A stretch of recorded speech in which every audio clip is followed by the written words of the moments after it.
बिस्मिल्लाहिर्रहमानिर्रहीम। अस्सलाम वालेकुम स्टूडेंट्स। आज आपके पास लॉन्ग क्वेश्चन है law of conservation of angular momentum. हम इसकी स्टेटमेंट देखेंगे और पढ़ेंगे कि हमारे पास ये लॉ क्या कहता है। अब यहाँ पर एंगुलर मोमेंटम है। एंगुलर मोमेंटम उसी बॉडी के पास होता है जो सर्कुलर पाथ में मूव कर रही हो या अपने एक्सिस के रिवॉल्व कर रही हो। और कंजर्वेशन आपने रूल्स पढ़े होंगे, law of conservation of energy, law of conservation of momentum. अब यहाँ पर हम law of conservation of angular momentum पढ़ रहे हैं, इस तरह और भी होते हैं। तो फिज़िक्स में जहाँ पे भी कंजर्वेशन का लफ्ज़ आ जाए, इसका मतलब है कि उसके अंदर वो चीज़, वो फिज़िकल क्वांटिटी आपके पास कंजर्व रहेगी, सेव रहेगी। अब सेम कैसे रहेगी कि कोई उनके दरमियान इवेंट होगा और उस इवेंट से पहले और उस इवेंट के बाद दोनों का सम आपस में इक्वल होगा। जैसे एंगुलर मोमेंटम है तो हमारे पास रोटेशनल मोशन होगी, यानी कोई बॉडी रोटेट करेगी अपनी एक्सिस के गिर्द या एक्सिस ऑफ रोटेशन के गिर्द, तो before rotation and after rotation उसका एंगुलर मोमेंटम हमारे पास सेम होगा, यानी कि कंजर्व होगा। इसलिए हम law of conservation of momentum कहते हैं।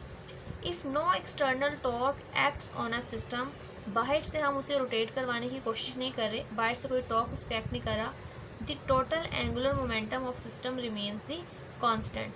टोटल एंगुलर मोमेंटम इसका मतलब है कि पहले का और बाद वाला वो हमेशा सेम रहेगा। तो हम कह सकते हैं कि जो टोटल एंगुलर मोमेंटम है वो हमारे पास हमेशा कांस्टेंट ही रहेगा। ये इसकी स्टेटमेंट है। यानी अगर आप एल टोटल निकालते हैं तो वो हमेशा आपके पास कंजर्व रहना है या आपके पास कांस्टेंट रहना है। अब उसके अंदर चेंजेस आ सकते हैं L1, L2, L3 और इस तरह से Ln तक। टोटल कांस्टेंट रहेगा। टोटल कांस्टेंट का मतलब है कि before rotation and after rotation उसकी वैल्यू आपके पास सेम होगी। अगर हम कहते हैं कि एक बॉडी है जिसका मोमेंट ऑफ इनर्शिया, क्योंकि हमने रिजल्ट निकाला है एंगुलर मोमेंटम का और वो क्या था, L is to I omega. I moment of inertia है और ओमेगा हमारे पास एंगुलर वेलोसिटी है, तो हम इसी को यहाँ पर लिखेंगे आई ओमेगा। I1 हमारे पास angular momentum, moment of inertia है, यानी कि inertia of a rotating body. और ओमेगा 1 हमारे पास एंगुलर वेलोसिटी है, ये हमारे पास बिफोर रोटेशन है। हम कहेंगे कि ये आफ्टर रोटेशन भी सेम रहनी चाहिए। इसका मतलब है कि moment of inertia after rotation I2 है और एंगुलर वेलोसिटी आफ्टर रोटेशन आपके पास ओमेगा 2 है। तो इन दोनों की वैल्यू जब सेम होंगी तो हम कहेंगे कि जो L1 है वो L2 के इक्वल है, यानी law of conservation of angular momentum आपके पास एप्लीकेबल है। यानी हम कह सकते हैं before spinning angular momentum should be equal to after spinning. इस तरह से हमारे पास रिजल्ट्स भी सेम आएंगे। अब एक बात हम ये कह सकते हैं कि जो एंगुलर मोमेंटम की डायरेक्शन है along the axis of rotation वो भी हमेशा फिक्स रहती है, कांस्टेंट रहती है, वो भी चेंज नहीं होती। तो जो हमारे पास एंगुलर मोमेंटम की एक्सिस ऑफ रोटेशन है वो हमारे पास will not change the its orientation, वो उसके ओरिएंटेशन को या उसकी डायरेक्शन को चेंज नहीं करता, हत्ता कि unless an external torque cause it to do so. सिर्फ एक्सटर्नल टॉर्क ही उसकी डायरेक्शन को चेंज कर सकता है। और हमने ये स्टेटमेंट के अंदर पहले ही पढ़ा है कि अगर कोई एक्सटर्नल टॉर्क एक्ट ना कर रहा हो तो ये इसकी कंडीशन है। तो इसका मतलब है कि एंगुलर मोमेंटम की डायरेक्शन या एक्सिस ऑफ रोटेशन जो है उसको, उसकी ओरिएंटेशन को चेंज नहीं कर सकता, उसकी वही होगी जो इसकी हमारे पास ओरिजिनली प्रेजेंट होगी। आगे स्टूडेंट्स हमारे पास एग्जांपल्स हैं कंजर्वेशन ऑफ एंगुलर मोमेंटम की। वैसे तो ये सारी ही आपने करनी है, आप इसको अपने वर्ड्स में करेंगे, इसको सेम टू सेम बुक जैसा करने की ज़रूरत नहीं है। 5 है, 5 में से आपको 3 बहुत अच्छे से याद होनी चाहिए, बकाया 2 आप उसको रीड कर लीजिएगा। इसमें से MCQ भी पिक हो सकते हैं। अब यहाँ से भी एक MCQ पिक हो सकता है। The fact is of great importance for the earth as it moves around the sun, जो हमने पहले पढ़ा है कि जो एंगुलर मोमेंटम की डायरेक्शन को सिर्फ एक एक्सटर्नल टॉर्क ही चेंज कर सकता है। अब यही जो फैक्ट है ये अर्थ के इस हवाले से बड़ा इम्पोर्टेंस रखता है। जब वो सन के अराउंड मूव करती है, no other sizeable torque is experience by the earth, क्योंकि अर्थ कोई भी ऐसा टॉर्क को एक्सपीरियंस नहीं करती, इसलिए अर्थ की जो डायरेक्शन है वो भी उस हिसाब से ही रहती है। Because the major force acting on it is the pull of the sun, सिर्फ सन की ही एक अट्रैक्शन की फोर्स है जो उसको पुल कर रही होती है। इसके अलावा बकाया सारी जो नेग्लिजिबल कह सकते हैं या हम कहते हैं कि प्रेजेंट नहीं होती। The earth axis of rotation therefore remains fixed in one direction, और एक्सिस ऑफ रोटेशन हमारे पास फिक्स रहता है, वो चेंज नहीं होता, अपनी पोजीशन को चेंज नहीं करता और ना ही एंगुलर मोमेंटम की डायरेक्शन को चेंज करता है with reference to the universe around us. और हमारी अर्थ जहाँ प्रेजेंट है वहाँ पे ही प्रेजेंट है सिर्फ ये है कि अबाउट जब ज़मीन अपना एक रेवोल्यूशन कंप्लीट कर लेती है अराउंड द सन, तो 2.8 मिलीमीटर या इतना जो प्रिसाइज सी मेजरमेंट्स ली गई हैं वो सन से थोड़ी सी दूर हो जाती है अपने ऑर्बिट से, लेकिन उसका इफ़ेक्ट इसकी वजह से नहीं होता। अगर हम एंगुलर मोमेंटम की बात करें तो उसकी हमेशा जो पोजीशन है वो फिक्स ही रहती है, क्योंकि कोई एक्सटर्नल टॉर्क अर्थ पे एक्ट नहीं कर रहा होता। अगर कोई अर्थ पर एक्सटर्नल टॉर्क एक्ट करे तो इसकी वजह से हमारी अर्थ की पोजीशन काफ़ी ज़्यादा ख़राब हो सकती है, और उसकी लोकेशन जो है वो उसकी जो फिक्स्ड पोजीशन है और एक्सिस ऑफ रोटेशन है उसमें फिर चेंजिंग्स आएंगी। हमारे पास कुछ एग्जांपल्स हैं कंजर्वेशन ऑफ एंगुलर मोमेंटम की। तो स्टूडेंट्स आपके पास ये यहाँ पर 5 एग्जांपल्स हैं, तो कम से कम आपको 3 परफेक्टली आनी चाहिए और बकाया 2 को आप इतना कर लें कि आपको उसके बारे में पता हो। इसके अंदर से शॉर्ट क्वेश्चंस भी पिक किए जा सकते हैं। तो देखते हैं हम। कंजर्वेशन ऑफ एंगुलर मोमेंटम का मतलब है कि किसी भी बॉडी में angular momentum before diving and after diving उसकी वैल्यू सेम होगी। इस तरह यहाँ पे एक आइस स्केटर स्पिन कर रहा है, ये इस तरह स्पिन करे या इस तरह क्लोज बॉडी के तरह स्पिन करे तो भी इसका एंगुलर मोमेंटम जो है वो दोनों केसेस में सेम ही होगा। इस तरह ये वेट्स के साथ उन्होंने एक पर्सन को दिखाया हुआ है holding some weight in his hand standing on a turn table, और एक टर्न टेबल के ऊपर खड़ा हुआ है और इस तरह से डंबल्स को टर्न करवाता है, और फिर बाद में वो क्लोज बॉडी के साथ करवाता है, उसका भी एंगुलर मोमेंटम सेम है। इस तरह हम फ्लाई व्हील और गायरोस्कोप के बारे में देखेंगे। सबसे पहले हमारे पास a man diving from a diving board, कि एक मैन है वो डाइव करता है फ्रॉम अ डाइविंग बोर्ड। तो जब वो डाइव करता है तो वो बिल्कुल स्ट्रेट पोजीशन के साथ डाइव करता है, एंड आफ्टर डाइविंग वो सेवरल सोमरसॉल्ट्स रहता है। सोमरसॉल्ट्स का मतलब होता है काफ़ी चक्कर खाता है, और खाता हुआ ज़मीन जब वो पानी के अंदर गिरने लगता है तो दोबारा फिर से अपनी बॉडी को स्ट्रेच कर लेता है, और फिर वो हमारे पास पानी के अंदर गिर जाता है। अब इन सब एग्जांपल्स का एक की कॉन्सेप्ट है, और वो ये है कि जब भी किसी चीज़ की बॉडी क्लोज्ड बॉडी होगी तो उसका मोमेंट ऑफ इनर्शिया डिक्रीज़ कर जाएगा, और जब मोमेंट ऑफ इनर्शिया डिक्रीज़ करेगा तो उसकी एंगुलर वेलोसिटी इंक्रीज़ करेगी। जिस तरह हमारे पास ये डाइवर है, तो जब इसकी बॉडी क्लोज्ड फॉर्म में है, ये वाली फॉर्म्स में है, तो उसकी मोमेंट ऑफ इनर्शिया उसका कम होगा। मोमेंट ऑफ इनर्शिया हमारे पास मेजर ऑफ मैस ही होती है, तो जब मोमेंट ऑफ इनर्शिया कम होगा तो इसकी जो वेलोसिटी है वो इंक्रीज़ करेगी। लेकिन इसका वाइस वर्सा भी पॉसिबल है, और वो ये है कि जब कोई बॉडी आउटवर्ड यानी दोबारा फिर से पहले वाली कंडीशन में आएगी, अगर हम डाइवर की बात करेंगे तो वो अपनी दोबारा फिर से आर्म्स और लेग को स्ट्रेच आउट कर लेगा, तो उसमें मोमेंट ऑफ इनर्शिया इंक्रीज़ कर जाता है, यानी ऊपर वाले का बिल्कुल उल्ट है, और एंगुलर वेलोसिटी उसकी डिक्रीज़ कर जाती है। और ये तब होगा जब वो बहुत ही करीब होगा, जब उसने पानी के अंदर फैल करना है। तो इस कॉन्सेप्ट को जहन में रखें कि क्लोज बॉडी में मोमेंट ऑफ इनर्शिया डिक्रीज़ होता है और एंगुलर वेलोसिटी ज़्यादा होगी। आउटवर्ड अगर बॉडी क्लोज नहीं है तो उसकी मोमेंट ऑफ इनर्शिया ज़्यादा होगा, जबकि उसकी एंगुलर वेलोसिटी कम होगी। और इसी कॉन्सेप्ट को हम यहाँ देखते हैं।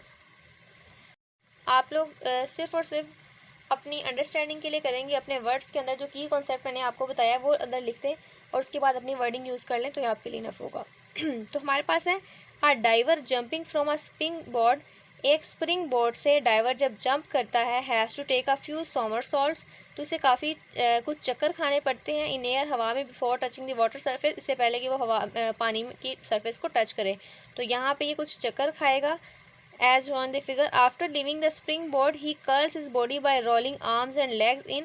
ये अपनी मोमेंट ऑफ इनर्शिया को कम कर लेता है अपनी लेग्स और अपनी आर्म्स को रोलिंग इन करके अंदर की तरफ फोल्ड करके। Due to this moment of inertia decrease करेगा जैसे हमने देखा। And he spins in mid air with a larger angular velocity, तो ये हवा के दरमियान में बहुत ज़्यादा वेलोसिटी के साथ मूव करेगा। When he is about to touch the water surface, और जब ये वाटर सरफेस को टच करने ही वाला होगा, he stretches out his arms and legs, ये दोबारा फिर से अपनी आर्म्स और लेग्स को यहाँ पे देखिए जिस तरह स्ट्रेच किया हुआ है उसको स्ट्रेच आउट कर लेगा। He enters the water at a gentle speed, और ये वाटर के अंदर हाई एंगुलर वेलोसिटी की बजाय एक जेंटल स्पीड के साथ एंटर होगा and gets a smooth dive. This is an example of the law of conservation of angular momentum, जो हमें ये बताती है कि before diving and after diving इसका एंगुलर मोमेंटम हमारे पास सेम होगा। बिल्कुल इसी तरह स्पिनिंग आइस स्केटर की भी इसी तरह एग्जांपल लेंगे कि हमारे पास ये एक स्पिनिंग आइस स्केटर है। जब वो इस तरह से मूव कर रहा है पहले आप इस केस को देखें, इसमें इसने अपने हैंड्स को और अपनी लेग को इस तरह से स्ट्रेच इन किया हुआ है। स्ट्रेच इन करने की वजह से इसका मोमेंट ऑफ इनर्शिया कम होगा। वही की कॉन्सेप्ट जो मैंने आपको पहले बताया था कि इसका मोमेंट ऑफ इनर्शिया कम होगा जबकि इसकी एंगुलर वेलोसिटी ज़्यादा होगी। फिर वो क्या करता है, वो अपने बाजुओं को और अपनी टांगों को स्ट्रेच आउट कर लेता है, जिसकी वजह से इसका मोमेंट ऑफ इनर्शिया ज़्यादा हो जाता है और इसकी जो एंगुलर वेलोसिटी है वो कम हो जाती है। इसमें ये ज़्यादा स्पीड से मूव करेगा और इस स्टेज में या इस फॉर्म में ये कम स्पीड से मूव करेगा। तो हम इसको रीड करते हैं। The ice skater as shown in the figure can increase his angular velocity by folding arms and bringing the stretched leg close to the other leg। वो कहते हैं कि वो अपनी वेलोसिटी को अगर तेज़ करना चाहता है, ज़्यादा स्पीड से मूव करना चाहता है, तो अगर ये अपने बाजुओं को अंदर की तरफ कर लेगा और जो टांग है उसको अंदर की तरफ क्लोज कर लेगा, बाय डूइंग सो वो अपनी एंगुलर वेलोसिटी को इंक्रीज़ कर सकता है। By doing so his decreases his moment of inertia, जैसे मैंने बताया इसका मोमेंट ऑफ इनर्शिया कम हो जाएगा, इस वजह से इसकी जो वेलोसिटी है वो ज़्यादा हो जाएगी। As a result angular speed decreases, इसकी वजह से एंगुलर स्पीड या एंगुलर वेलोसिटी ज़्यादा हो जाती है। When he stretches his hands and a leg outward, जब ये अपने हाथों को और लेग्स को आउटवर्ड स्ट्रेच कर लेगा, मोमेंट ऑफ इनर्शिया डिक्रीजेज, तो मोमेंट ऑफ इनर्शिया कम होगा, इसकी वजह से इसकी एंगुलर वेलोसिटी भी कम होगी। अब इस केस में भी आपके पास law of conservation of angular momentum applicable हो रहा है कि बिफोर एंड आफ्टर उसका एंगुलर मोमेंटम सेम ही है। और इसको हम कैसे देख सकते हैं कि हमारे पास फॉर्मूला है L = I × ओमेगा। अब इस केस में जिसमें उसने स्ट्रेच इन किया हुआ और स्ट्रेच आउट किया हुआ है, इसको देखते हैं स्टूडेंट्स। अगर आप आइस स्केटर को देखें तो जब इसने अपनी बॉडी को आउटवर्ड इसने कंडीशन है, इसने अपनी लेग्स और आर्म्स को स्ट्रेच आउट किया हुआ है, तो इस केस में हमारे पास मोमेंट ऑफ इनर्शिया इंक्रीज़ करता है। मोमेंट ऑफ इनर्शिया को हम आई से रिप्रेजेंट करते हैं, तो इसका जो मोमेंट ऑफ इनर्शिया है वो ज़्यादा है और इसकी एंगुलर वेलोसिटी जो कि ओमेगा से रिप्रेजेंट करते हैं वो इसकी कम है। और इस केस में जब उसने अपनी लेग्स और अपने हैंड्स को या आर्म्स को इनवर्ट की तरफ पुल किया है, तो इस केस में इसका moment of inertia close body का डिक्रीज़ होता है, कम होता है और एंगुलर वेलोसिटी इसकी ज़्यादा होती है। तो आप देख सकते हैं बिल्कुल एक दूसरे की जो है वो ऑपोजिट कंडीशंस हैं।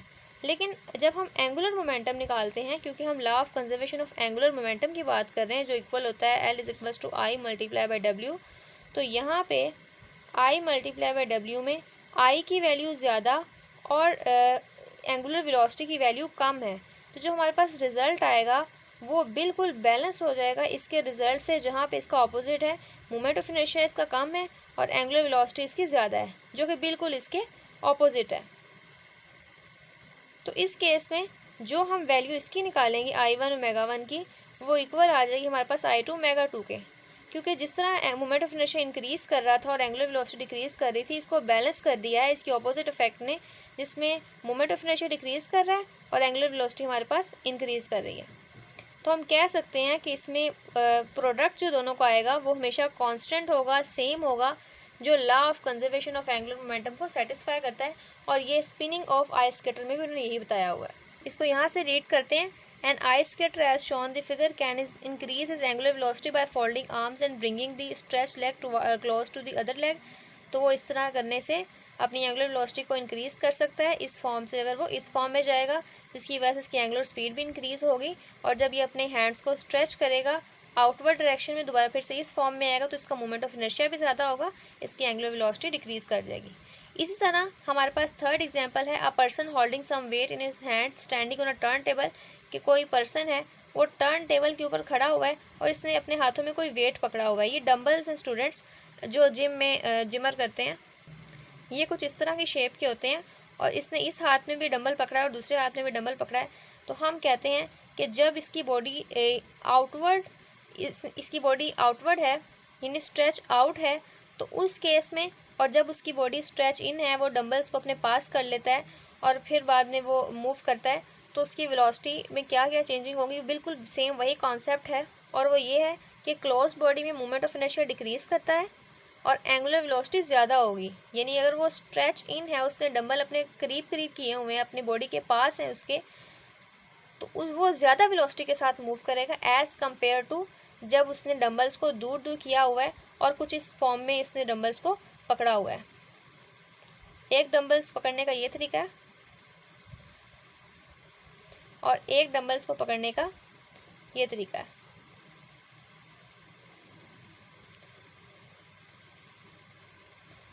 इस तरह से हमारे पास सेम यही कंडीशन होगी। इस कंडीशन में जिसमें हमारे पास आउटवर्ड या स्ट्रेच आउट होता है, मोमेंट ऑफ इनर्शिया ज़्यादा होता है और हमारे पास एंगुलर वेलोसिटी कम होती है, यानी वो कम स्पीड से मूव करता है। क्लोज्ड बॉडी में मोमेंट ऑफ इनर्शिया कम होता है, जिसकी वजह से हमारे पास एंगुलर वेलोसिटी ज़्यादा होती है, यानी कि अगर वो स्ट्रेच इन करेगा इसको या अपने पास रखेगा इसको तो वो ज़्यादा स्पीड से मूव कर सकता है। A person is standing on a turntable with heavy mass dumbbell in his hand stretched out on both sides. इसने दोनों साइड्स पे इसको स्ट्रेच आउट किया हुआ है।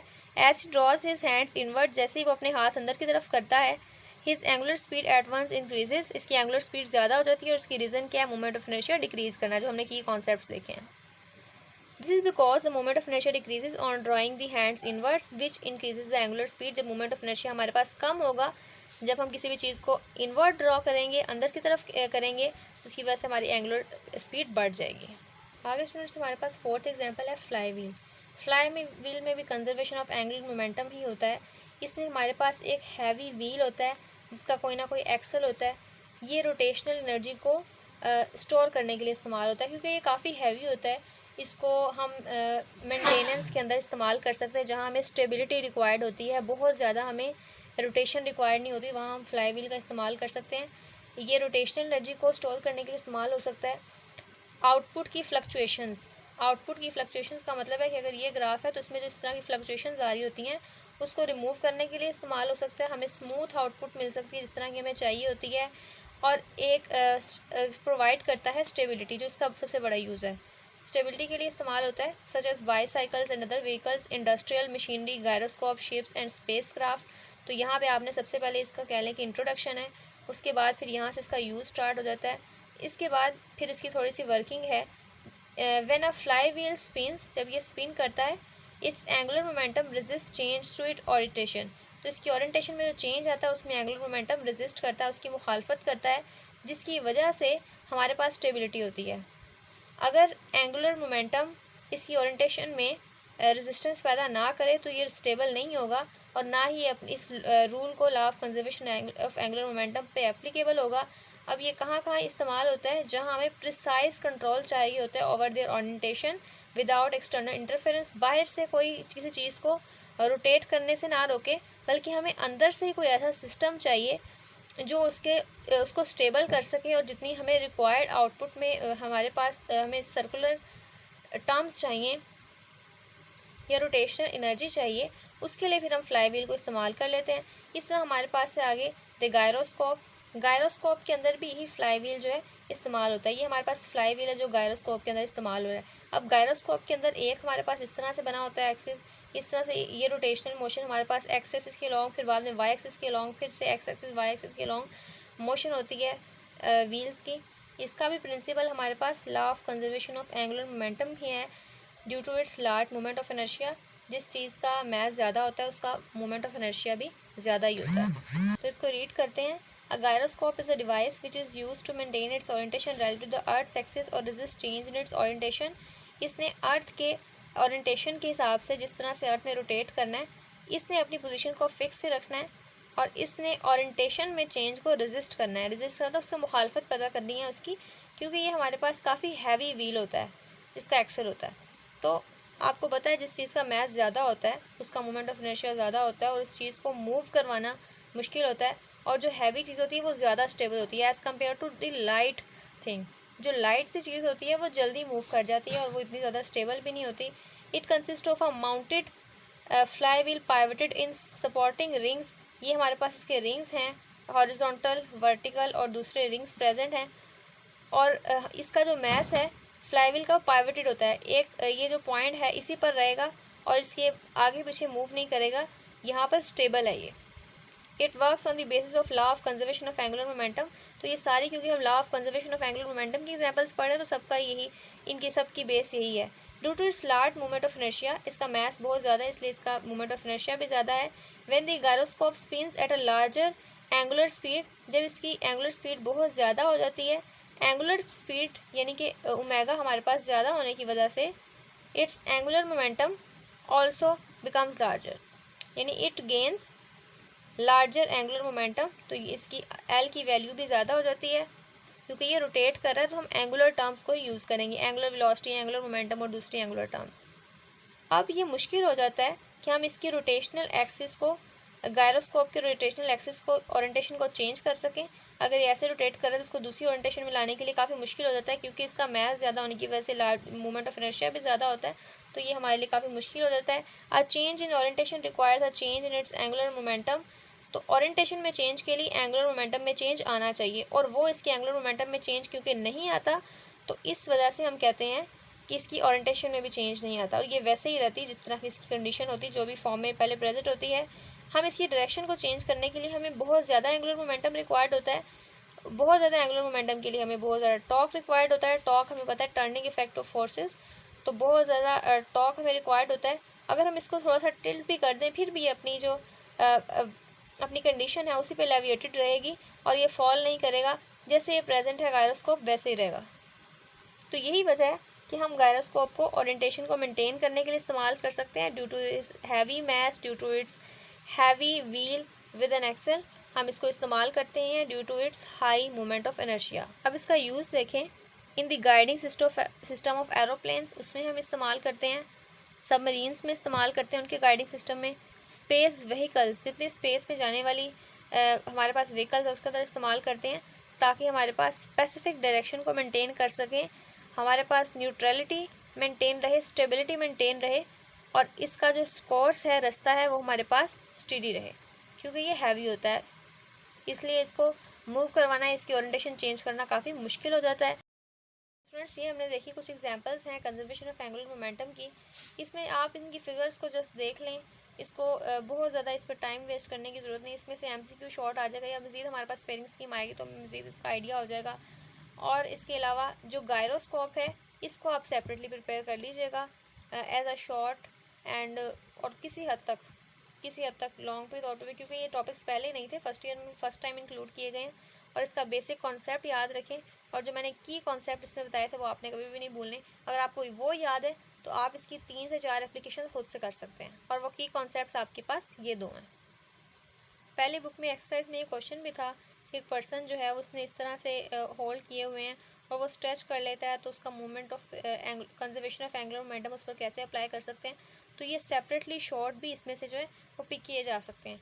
तो आपने दोनों तरह से प्रिपेयर करना है, शॉर्ट MCQs और लॉन्ग में कम से कम 3 से 4 पॉइंट्स, क्योंकि ये law of conservation of angular momentum के साथ ही आएगा, तो ये उसी का सब पार्ट है। अब इसमें यहाँ पे फॉर योर इन्फॉर्मेशन एक बॉक्स है, वो कहते हैं कि जब हमारे पास पोलर कैप्स में बर्फ़ पिघलती है तो वो पानी मेल्ट होता हुआ अर्थ के वो पार्ट्स की तरफ आता है, उन हिस्सों की तरफ, उन इलाकों की तरफ आता है जो डाउनवर्ड होते हैं। तो उसकी वजह से, क्योंकि बहुत ज़्यादा मैस आ रहा है, जिस चीज़ का मैस ज़्यादा होता है उसका मूवमेंट ऑफ इनर्शिया भी ज़्यादा होता है। तो इसका मतलब है कि उस पानी की वजह से अर्थ का मूवमेंट ऑफ इनर्शिया ज़्यादा हो गया। जिस चीज़ का मूवमेंट ऑफ इनर्शिया ज़्यादा होता है उसकी एंगुलर वेलोसिटी हमारे पास कम हो जाती है। तो यही रीज़न है कि जब सैलाब आते हैं या इस तरह के जो दिन आते हैं, तो इन डेज़ में क्या होता है, duration of day increases slightly. तो हमारे पास अर्थ की एंगुलर वेलोसिटी कम होने की वजह से हमारे पास दिन का ड्यूरेशन पहले की निस्बत थोड़ा सा बढ़ जाता है। तो ये आपको MCQ आ सकता है। उसके बाद हमारे पास फ्लाई व्हील, ये भी MCQ आ सकता है। फ्लाई की व्हील हमारे पास मैकेनिकल क्लॉक्स के अंदर इस्तेमाल होता है, जहाँ हमें कंट्रोल्ड ऑसिलेशन रेट रिक्वायर्ड होता है, क्योंकि ये बैलेंस, इसका दूसरा नाम बैलेंस व्हील भी है, और ये रेगुलेट करने के लिए इस्तेमाल होता है टाइम को, keeping mechanism in mechanical clocks. इस तरह से क्वेश्चन पूछा गया है कि कॉस्टिंग रोटेटिंग सिस्टम, जब उसमें पानी के कुछ कतरे गिराए जाते हैं तो वो स्लो क्यों हो जाता है, क्योंकि उसका मूवमेंट ऑफ इनर्शिया ज़्यादा हो जाता है। जिस चीज़ का मूवमेंट ऑफ इनर्शिया ज़्यादा होता है उस चीज़ की एंगुलर वेलोसिटी कम हो जाती है, इसलिए ये पहले की निस्बत स्लो डाउन हो जाता है।